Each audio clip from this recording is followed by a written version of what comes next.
Hi hello నమస్తే welcome to our channel Telugu Rajyam నేను మీరా. Yesterday big boss season 8 కి సంబంధించి గ్రాండ్ లాంచ్ ఈవెంట్ అయితే ప్రారంభమైంది. కంటెస్టెంట్స్ అందరూ వచ్చారు, 14 మంది అయితే ఉన్నారు. దీంట్లో మెయిన్ గా స్టార్టింగ్ నుంచి మాట్లాడుకుంటే స్టార్టింగ్ లో ఎస్వి గౌడ అనే అమ్మాయి అయితే వచ్చింది. Serial actor. ఈ అమ్మాయి చాలా సీరియల్స్ లో మనం చూస్తూ ఉన్నాం, ఎంతో సపోర్టివ్ రోల్స్ కూడా చేసింది. అయితే మెయిన్ గా ఈ అమ్మాయి వచ్చినప్పటి నుంచి అందరు అమ్మాయిలు ఆల్మోస్ట్ అలాగే ఉన్నారు. అయితే నాగార్జున గారి అటెన్షన్ గ్రాప్ చేసే దాంట్లో ఒక పూల్ తీసుకొచ్చి ఆ అమ్మాయి నాగార్జున గారిని ఇంప్రెస్ చేసే ప్రయత్నం అయితే చేస్తే అందరూ అదే ప్రయత్నం చేశారు. బట్ ఈ అమ్మాయి ఎక్కడో కొంచెం నాకు చాలా గార్జియస్గా అయితే అనిపించింది. ఈ అమ్మాయికి జోడీగా సేమ్ సీరియల్ యాక్టర్ అయినటువంటి నిఖిల్ని అయితే దించారు. నిఖిల్ అనే వ్యక్తి అందరికీ పరిచయస్తుడే. చాలా వరకు సోషల్ మీడియా త్రూ లేకపోయినా సీరియల్స్ ద్వారా అందరినీ అట్రాక్ట్ చేసిన వ్యక్తి. అయితే నిఖిల్ బట్ వచ్చినప్పుడు ఏదో ఒక సస్పీషియస్గా ఏదో ఆయనకి ఏదో బాధ ఉన్నట్లుగా అయితే చెప్పుకొచ్చాడు. ఏదో పీస్ఫుల్నెస్ కోసం వచ్చినట్లుగా మాట్లాడాడు. ఎట్ ద సేమ్ టైం మీరు బాగా గమనించుంటే పవర్ స్టార్ పవన్ కళ్యాణ్ గారి ఫ్యాన్స్ని అట్రాక్ట్ చేసిన కోసమే జాకెట్ మీద ఓజీ అని రాసుకొచ్చాడు. మీరు గమనించారో లేదో నాకు తెలియదు, గమనించాడు ఖచ్చితంగా కామెంట్ సెక్షన్లో తెలియజేయండి. అయితే అలా రాసుకొచ్చినా ఎన్ని చేసినా లాస్ట్కి గేమే తేలేది. గేమ్ వల్లే వాళ్ళు ముందుకెళ్తారా వెనక్కి వస్తారా అనేది అయితే డిపెండ్ అయి ఉంటుంది. ఫ్యాన్ సపోర్ట్, ఈ సపోర్ట్, ఆ సపోర్ట్ అంతా కూడా గేమ్ దగ్గర తేలిపోద్ది. నాగార్జున గారు అందరికంటే తెలివైన వ్యక్తి కాబట్టి. అయితే బిగ్ బాస్ ఇచ్చిన టాస్క్ని ఫుల్ఫిల్ చేసి ముందుకెళ్తేనే ఎవరికైనా కూడా డ్యూరేషన్ అనేది ఉంటుంది హౌస్లో, లేదంటే పోవాల్సింది బయటికి. నెక్స్ట్ థర్డ్ కంటెస్టెంట్గా అభినయ్ అనే అతన్ని తీసుకొచ్చారు. అభినయ్ అనే అతను ఓకే, అతనికి సంబంధించి ఏవిలో చూస్తే తన ఏదో వాళ్ళ ఫాదర్ రిలేటెడ్గా ఏదో కొంచెం డిప్రెషన్లో ఉన్నట్లుగా చెప్పుకొచ్చాడు. అయితే అతను మనకు పెళ్లి చూపుల మూవీలో సపోర్టివ్ రోల్ చేశాడు. అతను మనకు బాగా గుర్తున్న వ్యక్తే. అట్ ద సేమ్ టైం అతను అక్కినేని నాగార్జున గారికి సంబంధించిన ఈ అన్నపూర్ణ స్టూడియోస్లో ఉండే యాక్టింగ్ ఫిలిం ఇండస్ట్రీకి సంబంధించిన దాంట్లో కోర్స్ కూడా చేసినట్టుగా తెలుస్తోంది.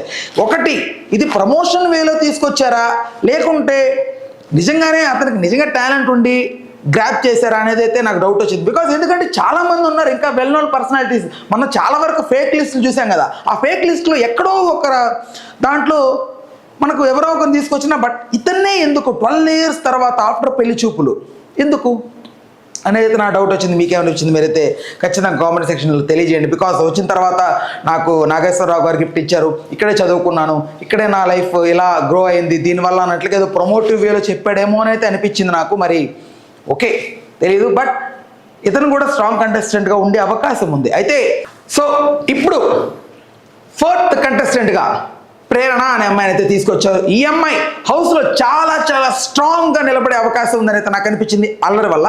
ఈ అమ్మాయికి రష్మిక మందన ఫ్రెండ్స్ కాబట్టి తనకి ఏదో ఒక రకమైన సపోర్ట్ అయితే ఆ అమ్మాయి ఖచ్చితంగా ఉంటుందని అయితే నాకు అనిపించింది, డైరెక్ట్ ఆర్ ఇండైరెక్ట్గా. అయితే ఈ అమ్మాయి త్రూ సోషల్ మీడియా పెద్దగా ఎవరో తెలియనప్పటికీ బట్ రష్మిక మందన ఫ్రెండ్ కాబట్టి ఏదో ఒక రకంగా అయితే హెల్ప్ చేసింది. ఈ అమ్మాయికి ఈ పెళ్లి చూపులు యాక్ట్ చేసిన అభినయ్ని జోడీగా ఇచ్చారు. ఆ అబ్బాయికి ఆ ఫాదర్ సెంటిమెంట్ వల్ల ఏదో రకంగా ఫోకస్ అయితే అబ్బాయి మీద పడింది. అండ్ మన ఏవి చూసినప్పుడు మనకు కూడా కనెక్ట్ అయ్యాం. అట్ ద సేమ్ టైం ఈ 2 బ్యాచెస్ కూడా ఎగ్జైటెడ్గా మాట్లాడుకున్నారు హౌస్లోకి వెళ్ళినప్పుడు. బట్ కానీ అక్కడ పోను తెలుస్తుంది అసలు ఏంటి ఎలా ఉండబోతుంది అనేది. అయితే తర్వాత వాళ్ళని పిలిచే ముందు ప్రమోషన్స్లో భాగంగా రానా ప్రజెంట్ చేయబోతున్న 35 సినిమాకి సంబంధించి టీంని అయితే ఇన్వైట్ చేశారు. నివేదా థామస్ అండ్ హీరోతో పాటుగా ఒక టాస్క్ కూడా ఇచ్చి పంపించారు లోపలికి. ఆ టాస్క్లో ఈ 2 టీమ్స్ పోటీ పడి పార్టిసిపేట్ చేసి అయితే 2 టీమ్స్ వాళ్ళు కూడా హడావిడిగా ఆడారు. బట్ నిఖిల్ టీం అయితే విన్ అయింది. ఓడిన వారికి టాస్క్లో భాగంగా ఒక టాస్క్ ఇచ్చారు. అదే ఏంటంటే ఒకదాన్ని ఓపెన్ చేయమన్నారు ఫ్రేమ్ని. అయితే అక్కడ వాళ్ళు రివీల్ చేసింది ఏంటంటే నో క్యాప్టెన్ అంటే నిజంగా నాకు అంటే నో క్యాప్టెన్ ఎలా ఉంటుంది బిగ్ బాస్లో. ఐ థింక్ ఇప్పటి వరకు నో క్యాప్టెన్కి సంబంధించింది చాలా వరకు వచ్చింది. బట్ నో క్యాప్టెన్ అనేది ఏంటనేది నాకైతే అర్థం కాలేదు. ఇంకా 2 ఫ్రేమ్స్ కూడా బ్యాలెన్స్ పెట్టారు. చూద్దాం ఎలా అంటే కొత్త తీసుకొస్తున్నారు. ఐ థింక్ నాకు అనిపించింది ఏంటంటే ఇప్పటి వరకు వీళ్ళందరూ కూడా ఎంతకో నార్మల్గా ఒక ప్లెయిన్గా కనపడ్డారు. ఎక్కడ కూడా నాకు ఆ హై రాలేదు. సో అందువల్ల వీళ్ళందరికీ మంచిగా గేమ్ ఆడిస్తే లేకపోతే మంచి మంచి టాస్క్లు ఇస్తే తప్ప ఇది లేస్తుందో లేదో అన్న భయమో ఏమో తెలియదు. కానీ కొత్తగా కొన్ని ఇన్వెన్షన్స్ అయితే ప్రైవేట్స్ పెట్టారు. 5th కంటెస్టెంట్గా ఆదిత్య ఓం అనే ఆయన వచ్చారు. ఈయన మనకు లాహిరి సినిమా ద్వారా చాలా బాగా పరిచయం వ్యక్తి. అతను ఏవీలో వచ్చిన దాని ప్రకారం బట్టి చూస్తే నాకు పూర్తిగా సినిమా మ్యాన్ అని అనిపించింది. At the same time social activity కూడా అర్థమైంది. ఆదిత్య గారి ఛాలెంజెస్ అంటే చాలా ఇష్టం అనేది అన్నట్లుగా అంటున్నారు. బట్ అవి ఫేస్ చేయడం ద్వారా కూడా మనకు తర్వాత తెలుస్తుంది. అండ్ ఆదిత్య ఓం గారు నిజంగా మనకు చాలా దూరం ఐ థింక్ గ్యాప్ ఉంది ఆయనకి మనకి. ఓకే, కొన్ని సినిమా ద్వారా ఎలా అయితే మనకు ఉత్సాహంగా మూవీలో హీరో ఎలాగైతే మనకు ఫస్ట్ మూవీలోనే అటెన్షన్ గ్రాప్ చేశాడో అలాగే ఇతను కూడా ఓల్డ్ మూవీస్లో ఒక 15 years 20 years బ్యాక్ వెళ్తే ఇతని సినిమాలు కూడా మనకు ఎంతో కొంత ఫన్ జనరేట్ చేసేవి. చాలా వరకు హ్యూమర్ ఉన్న వ్యక్తి, మంచిగా ఫన్ జనరేట్ చేయగలిగే వ్యక్తి. అయితే మళ్ళీ ఆయన్ని తీసుకొచ్చారు ఎందుకో అర్థం కాలేదు. ఐ థింక్ రీసెంట్ టైంలో ఇంటర్వ్యూలో కొంచెం మళ్ళీ ఫోకస్ పడింది కాబట్టి ఏమో. మెయిన్గా బిగ్ బాస్ ఎలాంటి వాళ్ళు తీసుకొస్తుందంటే జనం focus, I mean people focus ఎవరి మీద అయితే ఉంటుందో వాళ్ళు ఎవరైతే ఆ ఫోకస్ని గ్రాప్ చేస్తారో వాళ్ళని మాత్రమే తీసుకొస్తారు. సో దాంట్లో భాగంగానే 6th కంటెస్టెంట్గా అయితే ఆదిత్య గారికి జోడీగా సోలియాని అయితే ఇంట్రడ్యూస్ చేశారు. అయితే అక్కడ తను ప్రజెంటేషన్ అయిపోయాక ఎగ్జైట్మెంట్లో ఒక మాట ఉంది. అదేంటంటే నాగార్జున గారు ఎంగంటే ఫేక్తున్నారు బయట అన్నట్లుగా ఏదో అంటే నాకు అనిపించింది నాగార్జున గారు ఏజ్డా అనిపించింది. ఓకే, ఆ అమ్మాయి ఎగ్జైట్మెంట్ అనింది. ఈ అమ్మాయికి ఎస్పెషల్లీ రామ్ గోపాల్ వర్మ గారు సపోర్టివ్గా ఒక వీడియో అయితే ఏవి రూపంలో లైక్ బయట రూపంలో అయితే పంపించారు. ఒక అటెన్షన్ పడింది ఈ అమ్మాయి మీద. అప్పటి వరకు తెలియదు ఈ అమ్మాయి ఎవరు ఏంటి అనేది. బట్ ఆర్జీవి గారు ఆ బయట వల్ల ఖచ్చితంగా అమ్మాయికి అయితే యూజ్ అయ్యే ఛాన్స్ ఉంది. 7th కంటెస్టెంట్గా బెజవాడ బేబక్క. సో ఈవెంట్ చూసినప్పుడు నాకు నిజంగా ఒక ఫన్నీ ఎంటర్టైనర్ అయితే అనిపించింది. చాలా ఫన్నీగా ఏవీలో కూడా ఆవిడ ఇచ్చారు. అట్ ద సేమ్ టైం తన బెస్ట్ ఎంటర్టైనర్గా హౌస్లో ఉంటుందని అయితే 200% చెప్పగలను. ఎందుకంటే ఆ ఏవీలో తను చేసిన ఫన్ ఏదైతే ఉందో నాకు అలాగే అనిపించింది. చాలా స్ట్రాంగ్గా కూడా ఖచ్చితంగా తప్పకుండా అయితే ఈ హౌస్లో ఖచ్చితంగా ఆడుతుందని అయితే నాకైతే నమ్మకం కలిగింది ఆమెను చూసినప్పుడు. And at the same time ఈవిడ ఆ ఇంట్రడక్షన్, ఆ ఇంట్రోకి ఆవిడ ఇవ్వడానికి అటెన్షన్ జనాల నుంచి గ్రాప్ చేసే ఆ ప్రాసెస్లో ఎక్కడో కొంచెం అతిగా ప్రవర్తించింది అయితే నాకు అనిపించింది. మీకేమనిపించిందో ఖచ్చితంగా కామెంట్ సెక్షన్లో అయితే తెలియజేయండి. లాస్ట్ వరకు ఉంటే లేదంటే ఫస్ట్ వీకే ఎలిమినేట్ అయిపోద్దని అయితే అర్థమవుతుంది. ఈవిడికి మైండ్ బెండింగ్ అయ్యేలా ఒక బడ్డీని అటాచ్ చేశారు. అతనే శేఖర్ భాష. నిజంగా నేను అప్పటి వరకు హై రాలేదేంట్రా అనుకుంటున్న టైంలో ఇతని ఎంట్రీతో అయితే పిచ్చ హై వచ్చింది నాకైతే.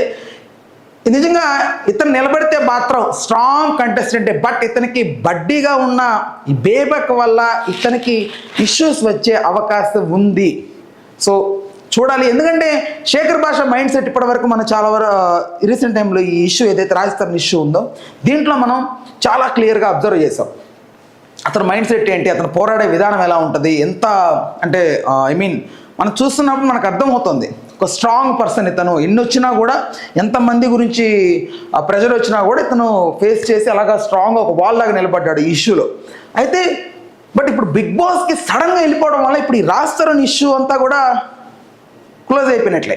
అయితే ఇతను లాస్ట్ వరకు ఉండగలుగుతాడు, బేబక్క కూడా ఉండగలుగుతుంది లేదంటే కష్టమే. అయితే 9th కంటెస్టెంట్గా కిర్రాక్ సీతను అయితే ఇంట్రడ్యూస్ చేశారు. కిర్రాక్ సీత మనందరికీ బాగా తెలుసు.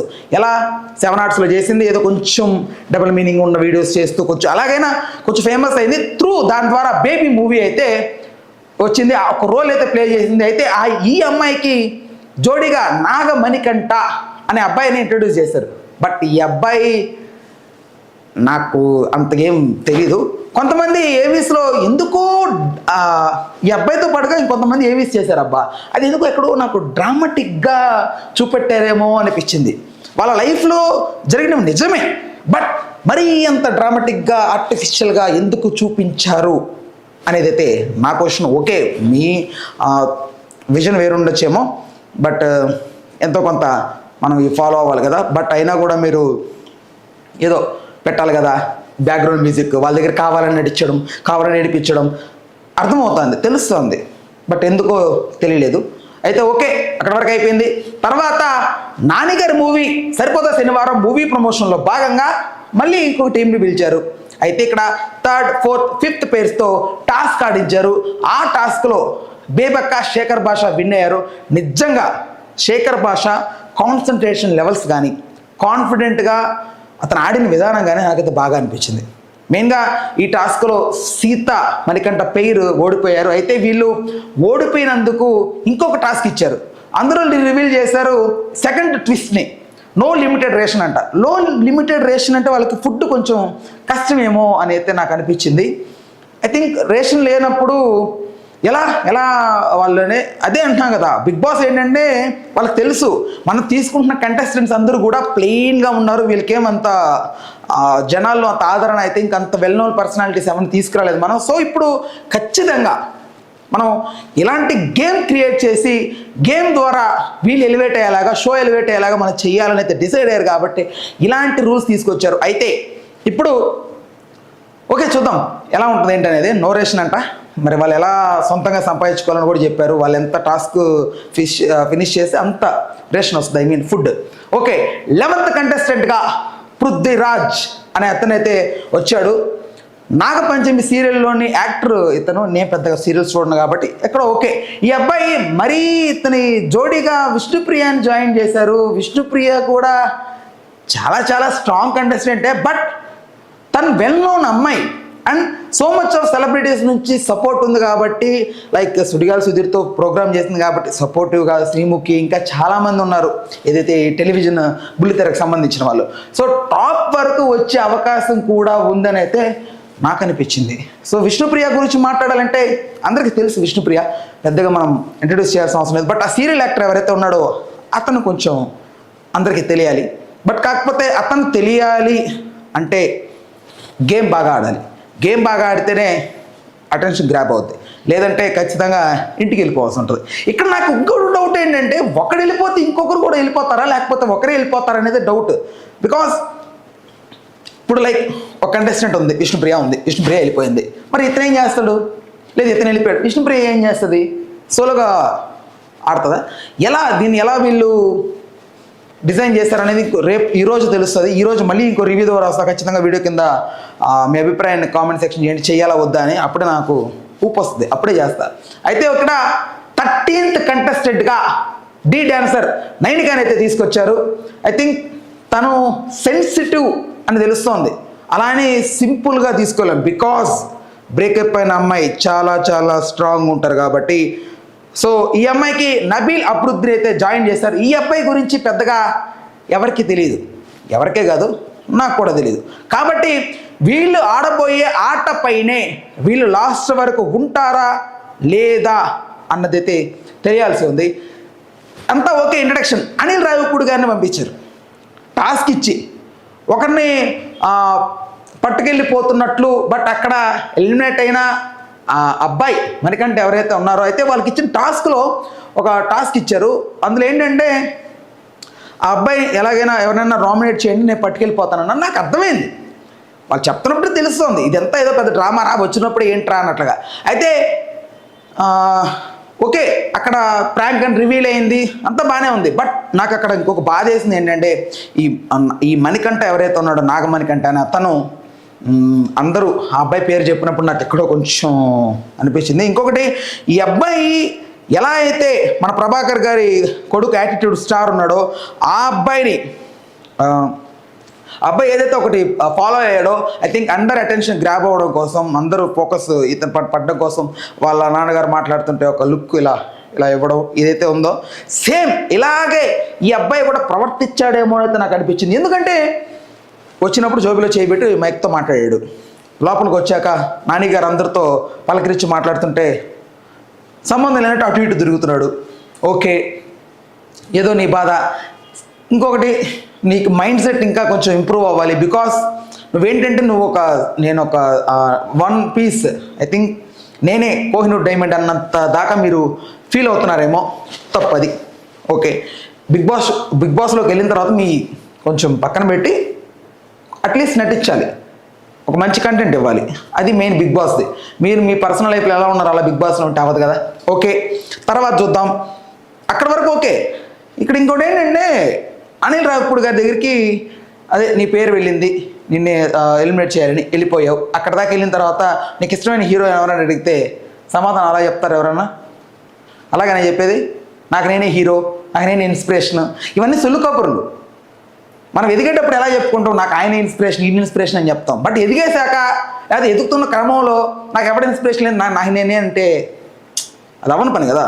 సో కొంచెం మెచ్యూర్గా మాట్లాడి ఉంటే బాగుండైతే నాకు అనిపించింది. దాని తర్వాత ఇతను చెప్పిన దాని ప్రకారం ఇతను మదర్ సెంటిమెంట్తో వచ్చాడు. అంటే ఐ మీన్ మదర్ సెంటిమెంట్తోనే వచ్చాడు అనట్లేదు, మదర్ సెంటిమెంట్ తీసుకొని వచ్చాడు. అతనికి ఏదో కొంచెం బాధ ఉన్నట్లుగా వాళ్ళ అమ్మగారు ఓకే అక్కడ వరకు అయితే అయిపోయింది. నిజంగా అది ఒక ప్రాంక్ అని తెలిసింది, అందరూ హ్యాపీగా ఫీల్ అయ్యాం.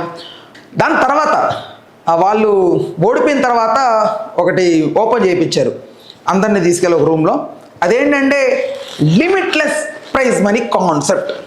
అదైతే నాకు బాగా అనిపించింది. బికాజ్ ఎందుకంటే లిమిట్లెస్ ప్రైజ్ మనీ అనేది ఈసారి ఎలా వాళ్ళు డిజైన్ చేస్తారు, ఐ థింక్ ఎలా ఉంటుంది అనేది తెలియాల్సి ఉంది. ఎందుకంటే ఇప్పటికే 3 ఉన్నాయి. నో క్యాప్టెన్ అంట, క్యాప్టెన్ లేకుండా గేమ్స్ ఎలా ఆడతారు, ఇండివిజువల్గా ఉంటుంది, వాళ్ళు ఇష్టం వచ్చినట్టు వాళ్ళు బిహేవ్ చేయొచ్చు. అట్ ద సేమ్ టైం వాళ్ళకి స్వేచ్ఛ అయితే అందించారు. Second, no ration food. వాళ్ళు ఎంత పని చేసినా, లేకపోతే వాళ్ళు ఎంత కంటెంట్ ఇచ్చినా, లేకపోతే వాళ్ళు ఎంత ఏం చేసినా కూడా వాళ్ళకి ఆ రేషన్ అనేది వాళ్ళు సొంతంగా సంపాదించుకోవాలి. థర్డ్ ఏంటంటే అదే నో అమౌంట్ అనమాట, లిమిట్లెస్. సో ఈ లిమిట్లెస్ అమౌంట్ కాన్సెప్ట్ తీసుకొచ్చారు. సో చూడాలి. మొత్తానికి ఓవరాల్గా మీకేమనిపించింది ఎపిసోడ్ ఖచ్చితంగా కామెంట్ సెక్షన్ తెలియజేయండి. నాకైతే అబ్బా నిజంగా ఎక్కడో వీళ్ళు ఈ డ్రామాటిక్ వే ఎక్కువ చూస్ చేశారనిపించింది. అంత అవసరం లేదు బేసిక్గా. ఓకే నిజం ఉన్నప్పటికీ కొంచెం చాలు, మరి అంత అవసరం లేదు. సో నాగార్జున గారు ఇప్పటి వరకు ఆయన ఫేస్ చేస్తున్న ఈ కాన్సిక్వెన్సెస్ ఏవైతే ఉన్నాయో, ఇన్కన్వెన్షన్ వీటికి సంబంధించి వాటిని ఏమిటిని కూడా ఫేస్లో తెలియకుండా చాలా చక్కగా అందరితో మాట్లాడుతూ బిగ్ బాస్లోకి మళ్ళీ వచ్చాడు. మళ్ళీ ఎంటర్టైనర్గా నిలవబోతున్నారు ఆయన. అండ్ సో చూడాలి. ఇప్పటివరకైతే okay. But last but not least ఒక్క విషయం మాత్రం నేను చెప్పగలను. ఇందులో చాలా బాగా స్ట్రాంగ్గా నిలబడే కంటెస్టెంట్ శేఖర్ భాష అండ్ విష్ణుప్రియ. వీళ్ళిద్దరు. నిఖిల్ అనే వ్యక్తి ఏదో కొంచెం యాటిట్యూడ్ ఉన్నట్లుగా బిహేవ్ చేస్తున్నాడు, ఏదో కామ్గా మెయింటైన్ చేస్తున్నాడు. బట్ మనం ఎంత ట్రై చేసినా కూడా లాస్ట్కి బిగ్ బాసే, పీపుల్ కూడా కాదు. అందరూ అంటారు పీపుల్ ఓట్స్ వల్లే గెలిచారు, అదంతా ఏం లేదు. జస్ట్ ఫర్ బిగ్ బాస్ ఏదైతే అనుకుంటాడో అదే చేస్తాడు, వాళ్ళనే ఉండిస్తాడు. ఎవడైతే మంచి కంటెంట్ ఇస్తున్నాడో, ఎవడైతే దానికి టీఆర్పీ పెరిగేలాగా, ఎవడైతే గేమ్ కానీ లేకపోతే త్రూ అతను ఏదైతే వే ఉందో అతను చేస్తున్నాడో అది మాత్రమే ఉంటుంది, రైట్? సో మీకు ఇప్పటి వరకు ఏమనిపించిందో కామెంట్ సెక్షన్లో తెలియజేయండి. మరిన్ని వీడియోస్ కోసం, మరిన్ని అప్డేట్స్ కోసం వెంటనే మన ఛానల్ అయితే సబ్స్క్రైబ్ చేసుకోండి. Stay tuned to our channel Telugu Rajyam. నేను Meeram. Please do subscribe to Telugu Rajyam channel. Please do subscribe to Telugu Rajyam channel. Please do subscribe to Telugu Rajyam channel. Hi అండి, నేను మీ ఆర్పీని, నెల్లూరు పెద్దారెడ్డి చేపల పులుసు ఓనర్ని. మీరు తెలుగు రాజ్యం అనే ఈ యూట్యూబ్ ఛానల్ సబ్స్క్రైబ్ చేసుకుని మంచి మంచి వీడియోలతో వస్తారు. Thank you so much. Hi people, I'm Sonakshi Verma and you please watch Telugu Rajyam and please subscribe to the channel.